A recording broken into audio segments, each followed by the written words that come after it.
Hello ভিওয়ার, আসসালামু আলাইকুম। কেমন আছেন সবাই? নিশ্চয়ই ভালো আছেন। আবারও হাজির হলাম নতুন একটা রেসিপি নিয়ে। আমার আজকের রেসিপিতে থাকছে খাসির মাংস ঝালঝাল করে দো পেঁয়াজা। আমার রেসিপিতে যদি ভালো লেগে থাকে তাহলে অবশ্যই আমার পেজটাকে সাবস্ক্রাইব করবেন, আমার পাশে থাকবেন। এর জন্য নিয়েছি 1 কেজি খাসির মাংসগুলোকে পিস করে নিয়েছি।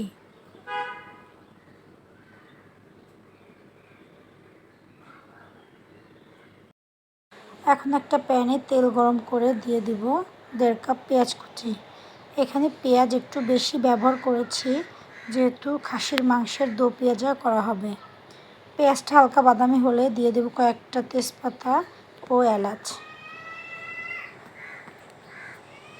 এখন দিয়ে দিচ্ছি 1.5 চামচ জিরা, 1.5 চামচ রসুন, 1 চামচ আদা দিয়ে ভালো করে নেড়ে নিব। দিয়ে দিচ্ছি 1 চামচ হলুদ, 1.5 চামচ শুকনো মরিচের গুঁড়া, 1.5 চামচ লবণ দিয়ে আবারও মশলাটাকে ভালো করে কষিয়ে নেব।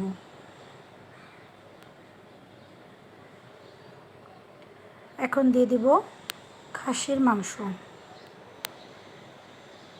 মাংস দিয়ে কিছুক্ষণ নেড়ে চেড়ে নেব। এখন ঢাকনা দিয়ে ঢেকে দিব। ঢাকনা তুলে আবারও মাংসগুলো নেড়ে নেব। মাংস থেকে এ পর্যায়ে অনেকটা পানি বের হয়েছে। আবারও ঢাকনা দিয়ে কিছুক্ষণ ঢেকে দিয়ে আবারও নেড়ে নিব।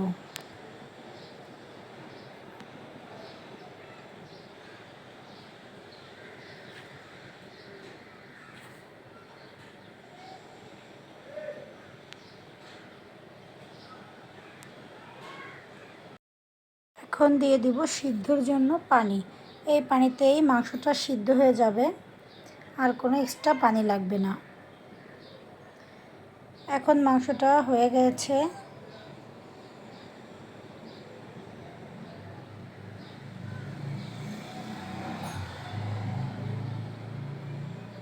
এ পর্যায়ে দিয়ে দিব এলাচ ও জিরা গুঁড়া। এটা দিয়েতে মাংসের ফ্লেভারটা ভালো আসবে। এটা যেহেতু দেখতেও এতটা সুন্দর, খেতেও অনেক মজা হয়েছে।